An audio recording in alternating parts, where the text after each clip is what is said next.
Bienvenidas, bienvenidos. Y vamos a empezar una nueva mesa redonda en Getafe Negro. Impura y mestiza, ideología y novela negra. Bueno, vaya tema para tratarlo en una hora escasa, ¿no? Pero más vuestras intervenciones, si es que queréis decir algo al final de la charla. Bueno, simplemente el punto de partida es que la novela negra, pues a menudo se lee como una denuncia social y suele tener una mirada crítica con el poder. Cada vez hay más diversidad, la ha habido siempre, pero cada vez más. En todo caso, la novela negra tiene una ideología, o unas ideologías, igual que tiene ideología la novela rosa, la novela romántica. Eso es una ideología. Puede ser la ideología de la no ideología, pero bueno, quizás estaréis de acuerdo en que la tiene, ¿no? Paso a presentaros, primero de todo, Fabiano Massimi. Bienvenido. Grazie mille. Víctor Claudín, bienvenido también. Igualmente. Y Óscar Beltrán de Otálora, bienvenido. Gracias. Y yo quería decir algo sobre vosotros para presentaros a nuestros invitados un poco más. Sí, muy brevemente, diré que Fabiano, pues naturalmente es italiano de Módena, que estudió filosofía en la Universidad de Bolonia, que es colaborador de La Stampa y l'Unità, editor y traductor de narrativa inglesa y de ensayo en la editorial Einaudi, que ha ganado el premio Tedeschi a la mejor novela inédita policíaca con el Club Montecristo en 2017 y que ha escrito sus dos últimas novelas, El ángel de Múnich y Los demonios del Reich. Son unas novelas que además la primera ha ganado el premio Asti Apello y el premio Libre de Poche en Francia. Son unas novelas que están ambientadas en los años 30 en Alemania, en los tiempos del Tercer Reich. Son ya en sí mismas una apuesta política, digamos, una apuesta de crítica y de reflejo del ayer con el hoy. Pero bueno, de eso hablaremos durante la charla. Víctor Claudín, yo te decía antes, Víctor, que tú eres un histórico porque tú estás en todos sitios desde hace muchos años. Entre otros, pues yo qué sé, hace un momento estábamos hablando de la revista El Viejo Topo, donde tú habías colaborado durante años. Bueno, madrileño, periodista, escritor, relacionado, como digo, con el mundo de la cultura desde muy distintas facetas, la Asociación para la Música Popular, las Universidades Populares, la Sala Elígeme Discos, el Teatro Alfield, la Asociación Cultural Cali Panoa. Ha sido redactor de Ozono, director de gratuitos de información como de Información al Día y Aquí y Ahora, jefe de cultura del diario Liberación, colaborador del País, Informaciones, El Viejo Topo, Triunfo, qué sé yo. Y tienes como más de 20 libros publicados, según dice Internet, pero puede que sean más, ¿no? No, 20 míos, aunque algunos con seudónimo y como negro, y luego ya colaboraciones en otros. Y has cultivado muchos géneros, pero también una novela negra, digamos, pura y dura, como una apuesta por un género, una novela negra muy ideológica. Bueno, de momento ahí me quedo, ¿no? Bueno, decir que Los demonios de Whitby es tu último libro, si no me equivoco. No. ¿No? 2021. El penúltimo. Ah, el penúltimo. ¿Cuál es el último? El último es Cosecha Negra, bueno, que claro, es el que Cosecha está Negra, ahí. que es el que haces con... Vale. Sí, es cierto, es cierto. Un thriller sobre el mundo del petróleo. Exactamente, que ahí es donde vuelves otra vez. Los demonios de Whitby es más bien gótica. Gótico, una novela gótica, y Cosecha Negra ya es una vuelta a esa novela negra más dura. Entonces, Óscar Beltrán, pues bienvenido también. Hay que decir de Óscar, bueno, de Vitoria, también periodista, experto en terrorismo y una persona que ha cubierto el terrorismo de ETA, pero también el terrorismo yihadista durante muchos años, desde el Correo de Bilbao, y que también, sobre todo en 2018, pues participaste en la cobertura de las informaciones sobre la disolución de ETA, la entrega de los arsenales, bueno, y me imagino que tienes una enorme cantidad de información sobre todo ese proceso, naturalmente. En fin, que has estado ahí al pie del cañón y nunca mejor dicho. Y ahora mismo pues eres director de desarrollo editorial del Grupo Vocento en Madrid y naturalmente pues también escribes y hablaremos también de tu libro. Bueno, dicho esto, pues ¿por dónde empezamos? Vamos a ver, ideología y novela negra. Impura y mestiza, además. Impura y mestiza porque sí es cierto que la novela negra pues cada vez es más o menos novela negra, cada vez hay más híbridos, más mezclas, más, digamos, saltos a otros géneros o integración con otros géneros. También cada vez hay más novela comercial. Pero como digo, y no sé si estaréis de acuerdo, y esta es la primera pregunta para los tres, ¿también en la novela romántica hay ideología? Y cuando digo en la novela romántica, digo en la novela comercial, en la novela de aventuras, en el thriller. ¿Hay ideología también? A mí me parece que... Hola, buenas tardes. Encantado de estar aquí en Getafe Negro. A mí me parece que puede haberla en cualquier tipo de literatura o en cualquier tipo de libro, dependiendo del autor. Los géneros en sí mismos yo creo que no tienen ideología, pero el autor lo puede imprimir. Eso es lo que yo pienso. Es verdad que hay géneros, como el negro, y luego profundizaremos, que son mucho más próximos a poder tener una ideología y a que la tengan. El tema a mí lo que más me preocupa de la mesa de hoy es precisamente, como has empezado tú a explicarlo, la hibridez, la impureza y el mestizaje de la novela negra. La novela negra ya se ha convertido en una especie de saco en el que caben montones de cosas. Hay que tener en cuenta, hay que remontarse al origen. La novela negra es algo que comienza a principios de los años del siglo pasado, en los años 20 más o menos, en Estados Unidos, y que era una réplica, una respuesta o una evolución a lo que era el género anterior, el género de la intriga, que se desarrollaba en los grandes salones, sobre todo eran las clases dominantes, en donde se desarrollaban las tramas de Sherlock Holmes, de Agatha Christie, de Conan Doyle, de Agatha Christie. Hay una famosa frase que no he conseguido recuperar de quién era y exactamente qué decía, que se refería a que en la novela negra Hammett, Chandler, lo que hace es bajar el búcaro de cristal de los salones al callejón de la calle. Es decir, la novela negra se caracteriza, entre otras razones, aparte de su pesimismo, de sus personajes, etcétera, por ir a la calle, por trasladar y meterse en los ambientes más oscuros de la sociedad, y también por ser una crítica a los distintos poderes, ¿no? Si entendemos novela negra solo por ahí, entonces seguramente, necesariamente, yo diría que de izquierdas, pero es que habría que clarificar y estar de acuerdo en que eso hoy es como entendemos la novela negra, porque me parece que no, que en la novela negra hay una confusión y hay un saco en el que han cabido muchas cosas. No, yo creo que cuando hacías la pregunta de la novela romántica, etcétera, yo creo que tienes toda la razón, porque la ideología, por ejemplo, impregna algo ahora, yo creo que tan banal, hasta las películas de superhéroes, ¿no? Ese tipo de temática de Marvel ha pasado de ser una justificación casi del imperialismo americano a convertirse ahora en una cultura woke que no tiene nada que ver con los orígenes. Yo creo que sí que hay una ideología que impregna casi todo el entretenimiento, el ocio, de una manera más o menos sutil.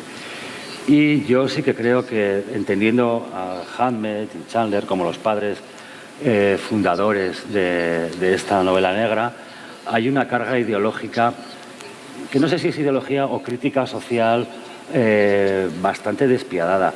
A mí hay una novela de Hammett que es Cosecha Roja, que es una crítica social tremenda a todo el sistema norteamericano, a una ciudad corrompida por los políticos, por la policía, por las propias mafias, y yo creo que eso es inaugural en lo que es este género de la novela negra. Sin embargo, yo creo que luego eso ha ido degenerando, y la parte de novela negra que tiene esa crítica social es una parte más de todo un caudal que hay ahora en el que cabe absolutamente de todo, ¿no? Desde el puro entretenimiento, en el que la crítica social ha desaparecido, se ha de nuevo el enigma de la habitación cerrada, antiguo, pero trasplanteado a esta época, o como también la crítica social, ¿no? Pero ya no es tan dominante como sí que fue en los orígenes, con esa frase que decías de llevar el crimen al callejón, ¿no?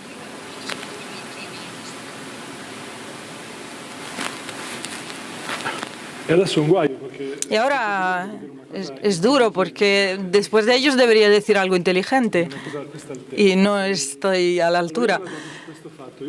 Yo soy italiano y en Italia, no sé si lo sabéis, la novela negra se llama novela amarilla. Porque cuando se publicó en el principio, los padres, Sherlock Holmes o Poirot o Chandler, lo publicaban en una colección de libros que tenía una parte amarilla. Entonces se le llama novela amarilla cuando hay un crimen y una investigación. Pero luego se complica porque entra la categoría del noir, que es negro, pero entendido como un tipo de amarillo, de novela amarilla, en el que estamos más cerca del mal que del bien. Nos ensuciamos las manos y vemos de lo que está hecho el crimen. Entonces hay mucho más hueco, antes que a la crítica social, para una mirada real y concreta, material, de lo que es el mal. Y en este sentido es fascinante porque la ideología viene todavía después. Antes el noir intenta mirar cómo están las cosas de verdad antes de una ideología para ver de qué está hecho el crimen y el mal. Eso es muy abstracto lo que digo, pero en Italia, por ejemplo, hay un escritor, Massimo Carlotto, muy famoso, que cogió el legado de Izzo, de Mar Mediterráneo, y cuenta esto, que en Italia, y es algo especial, casi único, que los escritores de amarilla, novela amarilla, son policías, abogados o jueces. ¿Y por qué? Al extranjero no pasa esto. Y preguntaba a sus compañeros franceses, españoles, y es una anomalía. Jueces, policías, ¿y por qué esta gente necesita escribir para buscar esa verdad? Porque en Italia siempre está escondida la verdad. Si eres juez, abogado, policía, estás siempre en contacto con una realidad criminal que no puedes contar de verdad. Y la única forma es inventar, como hizo Giancarlo Di Cataldo o Roberto Saviano, Gomorra, novela criminal. Y en este sentido sí que entra la ideología, porque más que ideología es una intención de izquierda en Italia, después de haber mirado a las cosas, que pueden ser de derecha o de izquierdas, intentar contarlas para cambiarlas. Y esto se consigue en Italia solo a través de las novelas. Bueno, pues sí. La verdad es que el otro día hablábamos con Jordi Coromina sobre Pasolini y sobre esta cuestión de que en Italia siempre está el misterio, ¿no? En todo lo que pasa en Italia, en todos los casos públicos, siempre está el misterio. Pero bueno, continúo un poco más. Solo un pequeño detalle. Nosotros lo llamamos negra porque somos afrancesados. Porque en realidad se llama novela negra por una serie, la serie Noir, que en Francia que era una portada negra. Y entonces nosotros lo hemos copiado porque somos más... ¿Y te recuerdas el primo de la serie Noir? ¿Y te acuerdas del primero de la serie Noir? ¿Cuál fue? Era l'Edipo Re de Edipo. Claro, Edipo como un caso criminal. Sí. Totalmente, ¿no? Muchas veces se ha dicho, bueno, no sé si se ha dicho alguna vez, me lo estoy inventando, pero que Edipo Rey es algo así como la novela negra, la primera novela negra, o la primera novela policíaca. Bueno, ¿a dónde iba yo? A veces bromeo con que antes los ayuntamientos organizaban festivales de jazz, pero que luego comenzaron a organizar festivales de novela negra porque son más baratos. Perdonad, compañeros del Ayuntamiento de Getafe, que no es vuestro caso y que siempre nos habéis cuidado mucho, ¿eh? Pero bueno, el asunto y lo que quería preguntaros, y luego ya pasamos también a hablar de vuestros libros, por supuesto, que también para eso hemos venido, como diría Francisco Umbral. Lo que quería preguntaros es, ¿qué pasa cuando la novela negra se institucionaliza, de alguna manera queda domada por una canalización, por por un entorno que es el entorno de la institución, de las instituciones, por los festivales de novela negra, por los cauces que marcan las grandes editoriales o los grandes grupos editoriales, por los cauces que marca el mercado. ¿Dónde está la ideología? ¿Dónde queda la crítica social? ¿Dónde queda la crítica política? Cuando se da esa situación que básicamente, no sé si estaréis de acuerdo, es la que tenemos hoy en día. Después de un boom enorme a principios de los años 2000, ahora que la novela negra ha sido acogida por el mercado, pues parece que hay mucha gente que corre a escribir una novela negra, o policíaca, o un thriller más bien, y parece que, no diría que es que algo esencial se ha perdido, no soy ningún nostálgico, pero sí que parece que las cosas se han encauzado por una vía más comercial.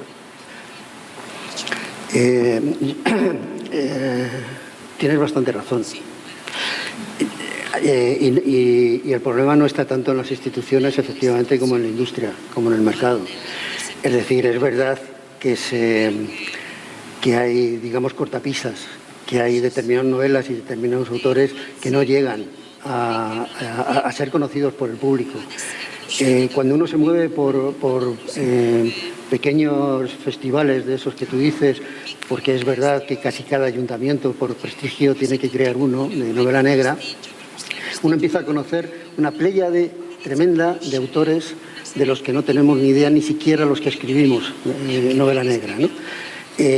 Son los que están marginados. Probablemente ahí es donde se encuentre más esa crítica. No necesariamente, de todo tipo, también de novela como digamos en el mercado, pero hay bastante más crítica social y denuncia de las injusticias, etcétera, en ese ámbito que en lo institucional.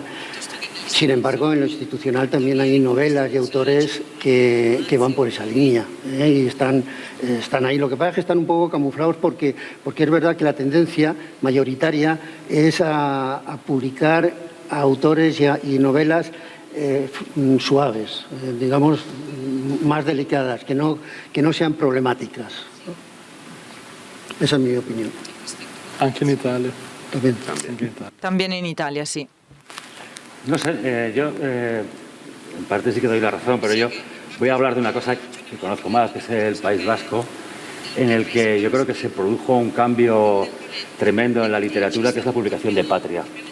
Patria es la primera novela que yo creo que va al fondo de cuestiones que tenían que ver con el terrorismo, que tenían que ver con el trauma social que estaba causando ese terrorismo, y es una novela muy incómoda, que afortunadamente ha sido bendecida por el éxito, pero que en el País Vasco es recibida, mucha gente se pone de uñas contra Patria, ¿no? Y yo creo que hay, quizás sea una excepción que confirma la regla, pero sí que ha habido, desde la literatura, una especie de...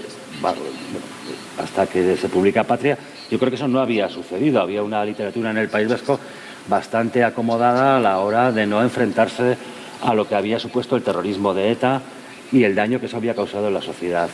Entonces yo creo que ahí sí que se produce ese momento en el que la literatura va por delante de las instituciones y se produce un éxito editorial que cuestiona todo lo que ha pasado en una sociedad durante casi medio siglo, ¿no? Sí, yo creo que podría ser un poco la excepción, sí, a una tendencia más o menos dominante, creo. O sea, diciendo de que Patria no es novela negra, es otra cosa. Pero yo sí que creo que ha supuesto, a raíz de Patria, que se estén publicando novelas en las que por primera vez el tema de ETA se mete en la cuestión de la novela negra. Y yo creo que en Italia sí que se ha producido también con Giancarlo Di Cataldo, que le has citado, que es un autor que, pues, Romanzo Criminale, que critica absolutamente el sistema judicial, policial, político. Però cosa è successo? Pero ¿qué ha pasado con Romanzo Criminale? Que la novela es una crítica, es muy potente, pero luego se vuelve una película, una serie de televisión, y luego se vuelve pop. Y los chicos, los chavales, se inspiran en los malos de Romanzo Criminale y se pierde todo el substrato de crítica y se pasa a la imagen. Y es lo que pasa en la novela negra internacional, que está un poco domesticado. Por ejemplo, yo me pregunto, me gusta estar con vosotros y hablo un poco más, os pido disculpas. La mayor novela negra italiana, y es famosa en todos los lados, es El nombre de la rosa, de Umberto Eco, que vendió 40 millones de copias en todo el mundo. Las cajeras de Dallas leían El nombre de la rosa. ¿Pero qué es lo que leían? Porque hasta la película que se hizo es una maravillosa película. Pero lo que había debajo se ha eliminado de la lectura general, porque se ambienta en 1300 y contaba los años 70, contaba el presente, cuando Umberto estaba escribiendo. Y se podía ver a través de las palabras. Había una crítica social que el lector pues obvió.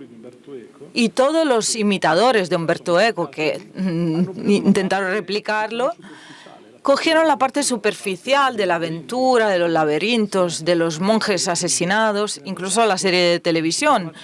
No hay huella de la herejía, de los pobres.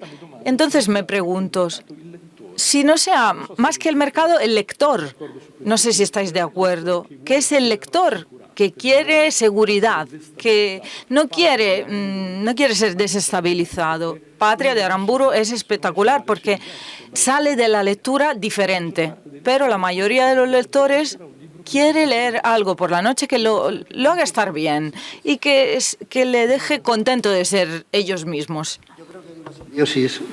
Que hay una simbiosis entre el mercado y el lector, como tú dices. Es decir, hay una simbiosis. El mercado marca una línea que recoge del público y está haciendo ese lector.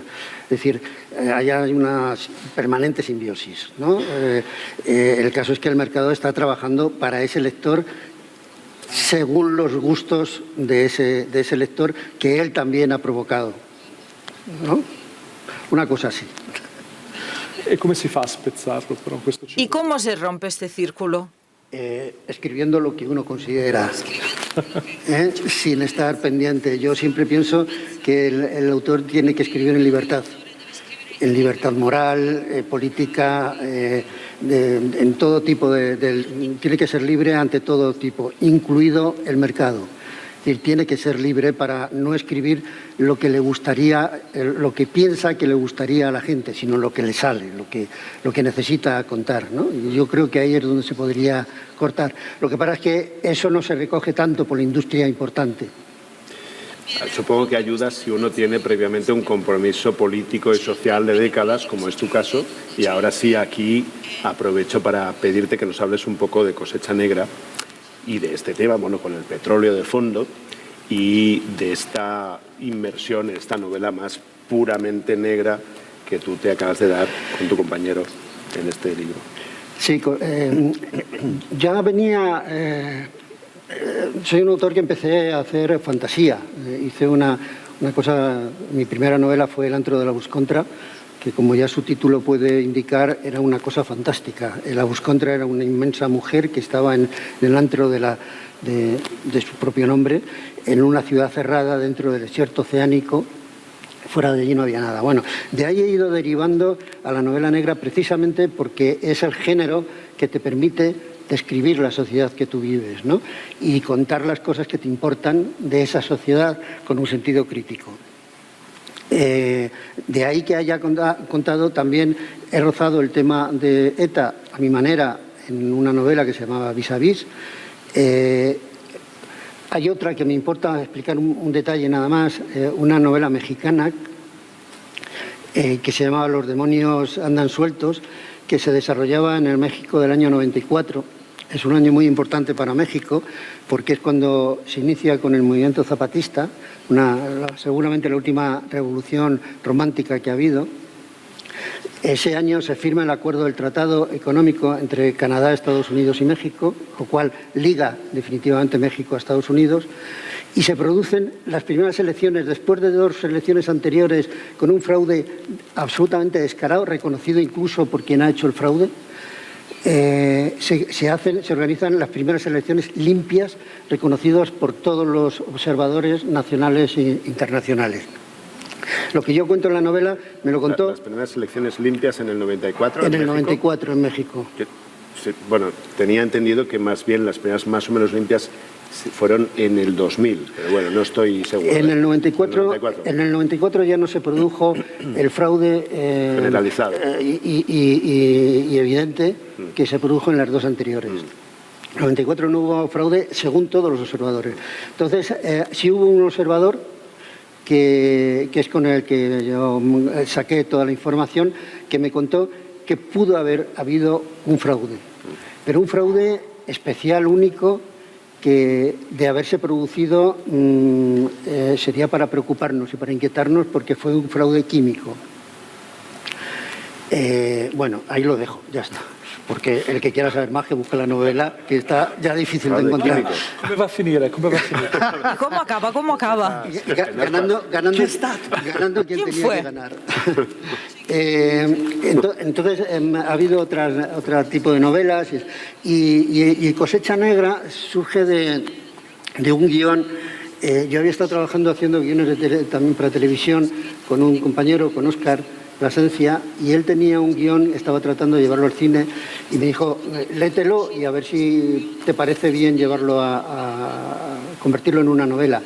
Y la verdad es que era un reto bonito, se hace generalmente lo contrario, de una novela se lleva al cine. Bueno, pues este era un proceso inverso, seguramente, igual de costoso, porque son dos lenguajes que hay que traducirlos al otro, ¿no? Y entonces surge esta novela que trata efectivamente del mundo del petróleo. Es una novela que empieza mal y acaba fatal, un poco como la vida misma, digamos, visto socialmente, y que es hay un atentado. La acción se desarrolla en Dakar, en Senegal, y ahí hay una filial de una gran corporación petrolífera y vuela por los aires. ¿Quién provoca ese atentado? Aunque al principio se acusa, como rápidamente a veces se acusa a alguien, se acusa a Al-Qaeda, pero la novela dirá que es otra historia. Y se podría entender como una de esas operaciones que hacen las grandes corporaciones. A lo mejor está excesiva y demasiado brutal, pero esas maniobras que hacen para bajar el dinero del petróleo, para subir el dinero del petróleo, cuando interesa aparece mucho petróleo, cuando interesa no hay petróleo, etcétera. Todos estos manejos a los que estamos muy acostumbrados, ¿no? Y bueno, pues la verdad es que eso está en el fondo, pero es un thriller apasionante. Bueno, el otro día, por cierto, leí que en Nigeria han encontrado una tubería de 4 kilómetros soterrada, con la cual se han estado robando miles y miles de barriles de crudo desde hace muchísimos años y nadie se había enterado. En fin, el mundo del petróleo es fascinante, porque es un mundo fascinante. Quien haya podido alguna vez saber, mirar algo de lo que pasa en la selva del Perú, en la selva amazónica en Ecuador, con compañías españolas, con Repsol, etcétera. Espero que Repsol no sea patrocinador del festival. Bueno, pues sencillamente el desastre, ¿no? Pero bueno, no me quiero ir del tema. Yo estuve una vez en Ecuador viendo todo esto y tengo una amiga que hizo un reportaje en la selva de Perú y de repente, claro, son escenarios que recuerdan mucho a los de tu libro, porque son los escenarios donde el mal, la corrupción y también el asesinato, y no solo eso, también la aculturación de los pueblos nativos, son el pan de cada día. Pero bueno, para no desviarme mucho del tema. Aquí interviene, naturalmente, aparte de la compañía petrolífera, interviene la CIA, naturalmente la policía local, algún periodista, en fin, tiene muchos ingredientes para explicar algo que también, igual que aquel fraude químico, pues podría ser cierto. Bueno, todo un mundo en sí mismo, ¿no? Óscar, bueno, tú vienes del periodismo. Aquí nos contaba Fabiano que en Italia muchas personas que son novelistas de novela negra vienen del mundo de la judicatura, del mundo de la policía. Aquí hay muchos periodistas, bueno, muchos no, hay algunos periodistas que de alguna manera en su día encontrasteis en la novela negra la manera de decir aquello que generalmente no se puede decir en la prensa, porque la investigación no puede avanzar, porque hay intereses que colisionan, por lo que sea. Me imagino que, en cierto modo, es tu caso también, pero sobre todo también quería que de tu novela, de Tierra de Furtivos, nos hablaras un poco de los personajes, porque a mí una cosa que me ha llamado la atención es que en el País Vasco, en Euskadi, que a veces desde fuera tiende a verse como una sociedad muy homogénea, resulta que lo que tú describes es una diversidad de tipos humanos muy interesante, ¿no? Tatiana, etcétera. Pues me gustaría que nos hablaras también un poco, bueno, de estas dos cosas, ¿no? Sí, de lo que decías, yo como periodista he estado más de 20 años escribiendo sobre el terrorismo, sus consecuencias, y efectivamente hay cosas que no podías publicar. En mi caso no era por censura, sino simplemente porque no tenía pruebas. Yo tuve un incidente bastante oscuro en el que yo conseguí una información de que había un ertzaina, un miembro de la policía vasca, que le estaba pasando información a ETA y ETA había matado a sus compañeros. Eso estaba investigado por la Audiencia Nacional. Entonces yo tenía las pruebas y lo publiqué. Y lo que sucedió es que los mandos de la Ertzaintza, en vez de investigar a ese topo, me investigaron a mí a ver quién me había dado esa información. Yo eso siempre lo había tenido clavado y escribir una novela era una forma de sacarse esa espina que la tenía ahí, ¿no? Y luego lo que dices es que el País Vasco es bastante complejo, como todas las comunidades, con la diferencia de que allí hay una situación política, o afortunadamente cada vez más normalizada, que durante un momento, durante varios años, hacía que ser periodista, pero hasta ser un ciudadano, tenía unas complejidades que no existían en otro lugar de España. Por poner un ejemplo, tú puedes referirte al País Vasco como País Vasco, Euskadi, Euskal Herria, o sea, la gente más rancia, las vascongadas. Ni siquiera hay un acuerdo sobre cómo llamar al país, ¿no? Y eso ya indica la complejidad de la sociedad. Por ejemplo, la localidad en la que se desarrolla la novela tiene también 3 nombres. Villarreal de Álava, que es el pueblo, la denominación antigua. Legutiano, que es como le llama la gente del pueblo. Y Legutio, que es la denominación oficial que le ha dado el gobierno vasco. Entonces, en una sociedad en la que ni siquiera hay un acuerdo sobre cómo se llaman las cosas, pues la complejidad es tremenda, ¿no? Y luego, por ejemplo, en el País Vasco, pese a esa visión nacionalista de la pureza, del caserío primigenio y tal, pues ha llegado una corriente migratoria que cada vez es más importante, que yo creo que está aportando una pluralidad absolutamente necesaria, y que yo creo que tiene un problema de integración más compleja que en otros sitios, precisamente por cuestiones como el euskera, etcétera, ¿no? Y sin embargo se está produciendo esa integración, ¿no? A mí la realidad del País Vasco me encanta y bueno, me parece fascinante y afortunadamente además la puedo vivir, ¿no? Bueno, es muy interesante esta parte. También quería preguntarte, bueno, algo pues que quizás, bueno, es algo que queda un poco de la que desprende la novela, ¿no? Una pregunta que me hago después de leerte, que es, ¿hay nostálgicos de ETA que volverían a matar? Sí. O sea, yo escribí la novela también, quería hablar de los disidentes de ETA que quedan, que están activos, que organizan eventos. Hace poco hubo un incidente de una pelea entre los disidentes de ETA, que consideran que fue un error dejar las armas, y la izquierda abertzale oficial, que apoya el fin de la violencia, etcétera. Y circularon unos vídeos pegándose una paliza en la calle. O sea, fue como una pelea de camorristas.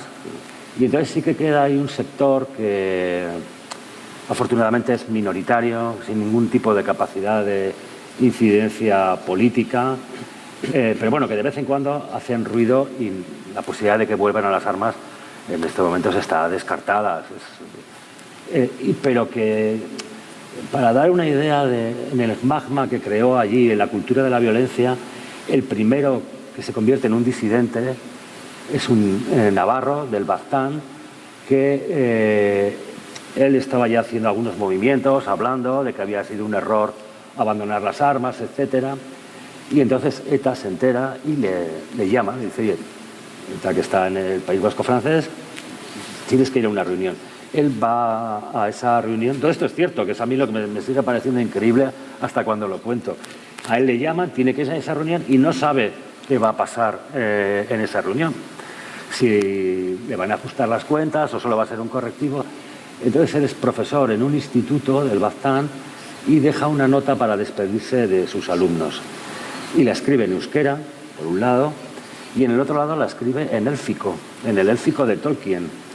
O sea, eso muestra un poco el nivel de ese mundo, la equivocación o la irrealidad en la que viven. Y todo esto se supo porque él no le contó a su mujer lo que estaba pasando, que tenía que cruzar la frontera, irse a Iparralde. Entonces la mujer denunció la desaparición del marido porque pensaba que la habían secuestrado. Entonces, o sea, ese es el nivel en el que se mueve la disidencia, bastante surrealista, absurdo. ¿Se sabe si volvió? Sí, volvió, siguió haciendo ruido, lo que pasa es que Con las orejas de punta, ¿verdad?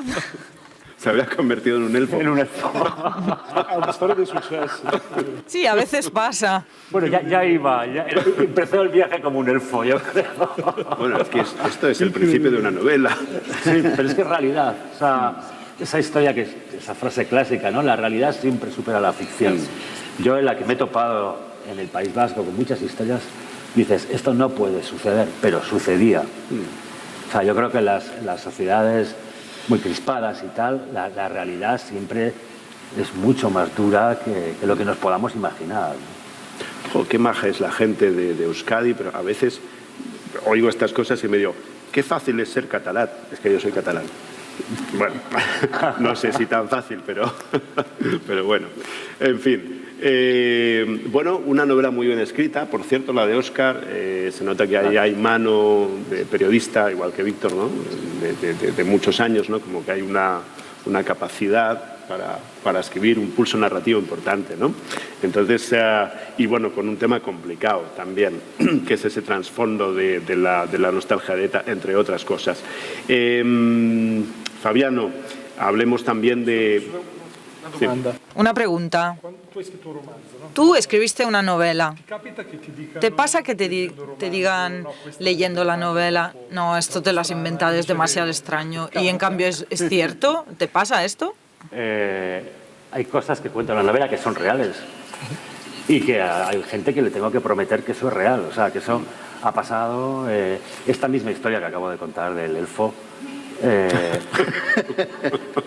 No, ma è cierta. successo Pero Ha pasado de verdad. claro, si esto tú lo publicas en una novela y no explicas que es cierto, dices, este escritor se droga, o sea, es una chaladura, pero es cierto. Locura. No, a veces no tienes que inventarte muchas cosas para llegar a cosas increíbles que están pasando. Claro, es que es un género en sí mismo escribir sobre la realidad, la ficción de la no ficción. Justo por poner una nota de color, hoy me he ido a comprar El reino de Manuel Carrer, que es una novela que tenía muchas ganas de leer desde hace tiempo, y este hombre es un experto, es un mago metiendo historias reales que no te creerías si fuera una novela, ¿no? Pero como es Manuel Carrer y hace lo que hace, pues sí, pues no hay ningún problema. Os voy a contar una anécdota. Sí. Vis a Vis es una novela que empezaba con un camello que hacía de pipa en conciertos y que uno de los conciertos se hace en la cárcel.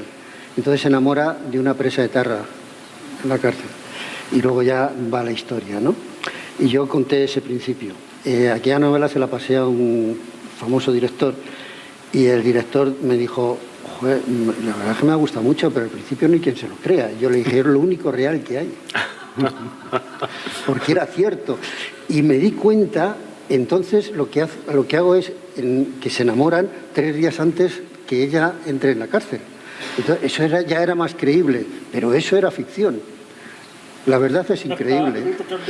Sí. Absolutamente. Sí, porque es verdad. A veces tienes que tener cuidado porque no te van a creer. Bueno, la Si realidad dice in supera. italiano, si dice in Italia, Se dice en Italia, si dice cuando se enseña escritura, que el problema de la ficción es que tiene que parecer real y la realidad no. Exacto. Bueno, Fabiano, quería que habláramos de El ángel de Múnich y del demonio de Berlín.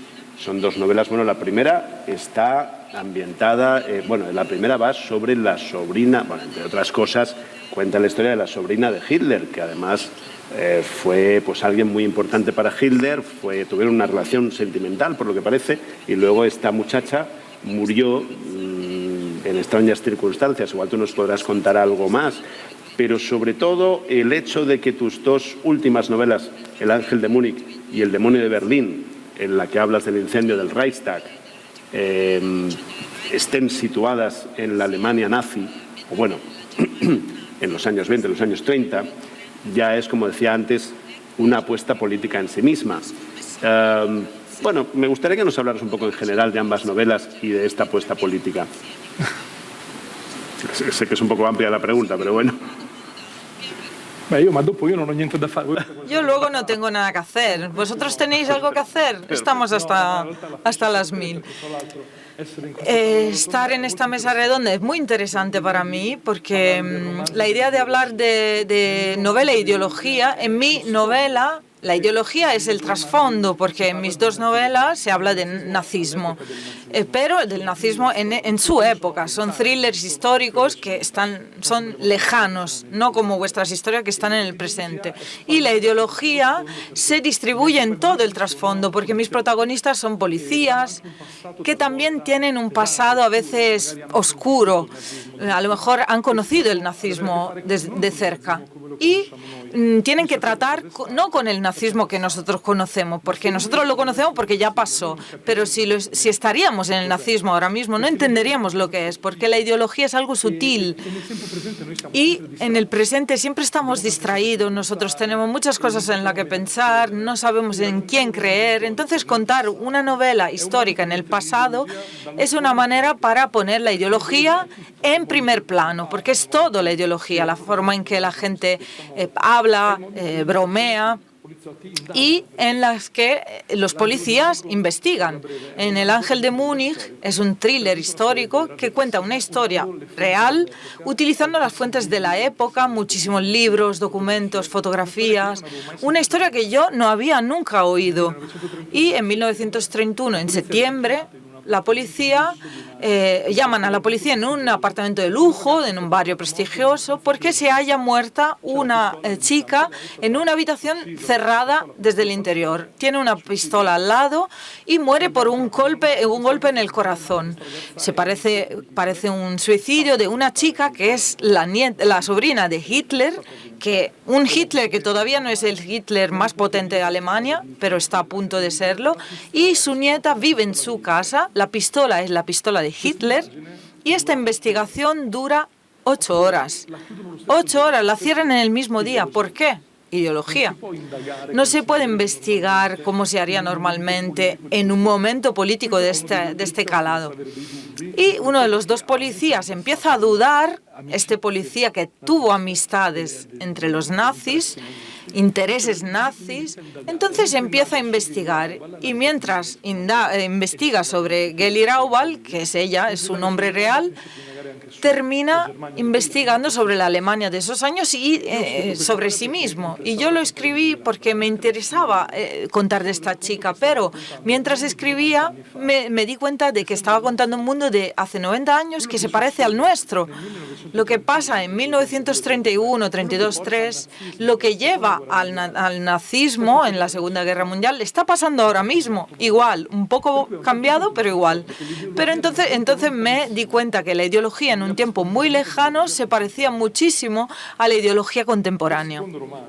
En la segunda novela, y luego termino, en Los demonios del Reich, 2 años más tarde, otro gran evento, que fue el incendio del Parlamento de Alemania, se quema en una noche y cambia totalmente el destino del mundo, como las Torres Gemelas, porque aprovechando del miedo del presidente, que tenía miedo de los comunistas, Hitler dice que fueron los comunistas y le da a Hitler pleno poder, y desde ese momento no se vuelve atrás. Pero 90 años después no sabemos lo que ha pasado.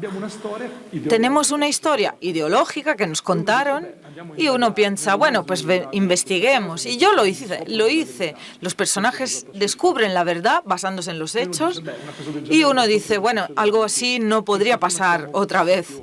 Y por suerte lo superamos. Y mientras yo corregía este libro, en Washington los trumpistas estaban atacando el edificio del gobierno. Y entonces, fijaos, lo mismo, la ideología siempre presente. Hay que decir de estas novelas de Fabiano que son una magnífica forma de entrelazar historia y ficción. Y, por supuesto, con unos tentáculos hacia la actualidad más que evidentes.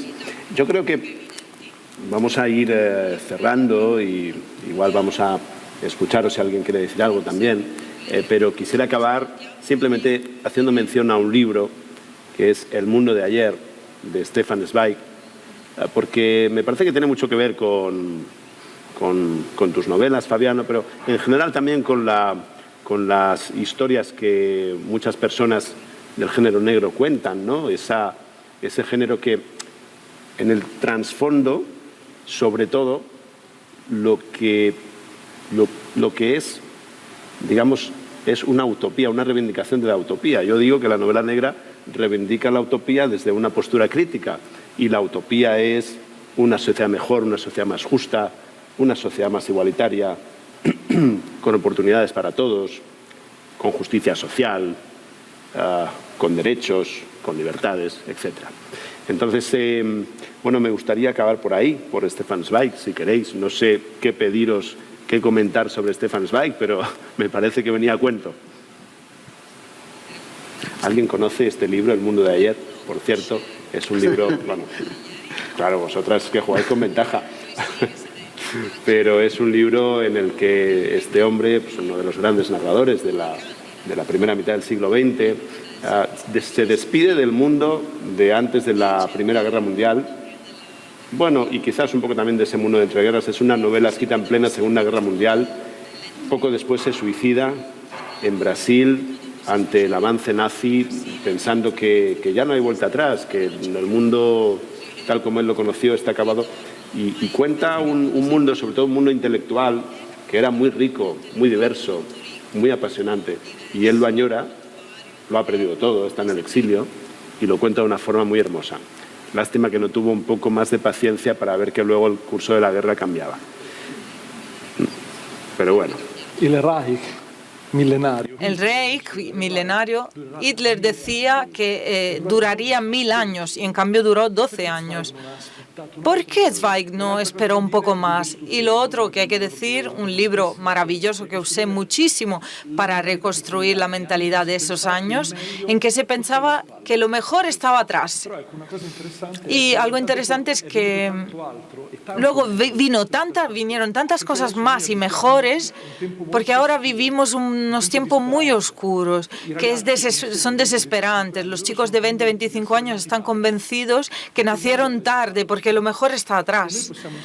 Y nosotros podemos enseñarles, gracias al ejemplo de Zweig también, primero, no os suicidéis, ¿vale? No hagáis esto en casa. Y lo segundo, el futuro siempre lo tienes delante, nunca está detrás. Perdón, soy italiano, tengo que hablar mucho y hacer melodrama. Es obvio, tranquilo. Una pregunta. ¿Cómo valoras a Philip Kerr? Que en cuanto he visto de qué van tus novelas, me he acordado de él, ¿no? ¿Cómo lo valoras? Si lo conoces, supongo que sí, claro. Allora, Philip Kerr è tipo il padre che non sapeva. Philip Kerr es el padre que no sabía que tenía. Io non volevo scrivere. Y yo no quería escribir de nazismo, porque yo creo que en la vida, si quieres escribir, si hay tanto que escribir sobre el nazismo, tenía que ser. Pero luego me llegó esta historia de Geli Rauber y tuve que hacerlo. Y lo hice rápidamente porque tenía miedo que Ken Follett me adelantara. Es una psicopatía que tengo yo. Y cuando lo publiqué, cuando publiqué El Ángel de Múnich, me dijeron, te inspiraste en Philip Kerr. Y yo no sabía ni quién era. Y por un lado, luego que lo leí, pensé, joder, podía haberlo leído antes porque habría sido mucho mejor mi novela, porque sus novelas son maravillosas, pero por otro lado pensé, mejor que lo leí después, porque si no me habría dado vergüenza y no habría escrito el mío. Bueno, yo creo que igual ha llegado el momento de o terminar o escuchar lo que tengáis que decir, si alguien quiere decir alguna cosa. La gente no es mucho de preguntar, pero bueno, yo siempre digo que... Se no vi facciamo le domande noi. Si no, os preguntamos nosotros, ¿eh? Esto sería muy bueno. Pues mira. Antes que eso, pregunta. Paura, paura, Miedo, ¿eh? Gracias. Hola, buenas tardes. Muchas gracias por vuestra aportación muy interesante sobre el tema. Y quería hacer una pregunta a nuestro invitado, amigo italiano, fundamentalmente a él, pero si alguien tiene algo que decir al respecto, pues por supuesto que lo diga. Lo que quería preguntarte es si piensas que en el tema de la escritura de la novela negra influye mucho el país en el que uno vive, o si realmente es un tema tan universal que hay muchos temas que pueden entrelazarse dependiendo del país en el que viva o no. Es decir, que pueden ser universal, digamos, y que no es necesario que, por ejemplo, tú que eres italiano, escriba algo que ha sucedido en Estados Unidos, en España, etc. Esa es la pregunta completa. Es una pregunta muy interesante, porque juegas en un tema que es la apropiación cultural. Hubo casos en América, por ejemplo, años atrás, una escritora americana que escribió un libro que habla del México actual, muy crítico, y fue muy criticada, porque ¿cómo te atreves tú, americana, a contar una historia mexicana? Yo, italiano, que escribo historias de Alemania, pero tengo mucha atención cuando voy por Alemania, me escondo, me disfrazo. Pero en realidad es cierto que la narración de un lugar tiene un sabor. Es cierto que si les leo a ellos, siento que estoy inmergido en la cultura vasca, española, y que tiene un sonido, un sabor. Pero cuando se escribe, si tienes suerte, se llega a un lugar especial que baja en la profundidad, en estructuras profundas que son universales. Y ese es el motivo por el que Ana Karenina me rompe el corazón, incluso si se escribió hace 100 años en Rusia. Hay algo por debajo, y la literatura comparada me lo enseñó, que demuestra que todos, de cualquier cultura, estamos hechos de la misma pasta, ahí abajo. Entonces, en la superficie, sí, un escritor italiano tiene algo que puede gustar o no. Los sudamericanos lo reconocen enseguida, pero en la profundidad, en lo profundo, sus historias son hermanas de la mía y viceversa. Allí nos encontramos. Y luego también en el bar después. ¿Alguna cosa más? ¿Alguien quiere decir algo más?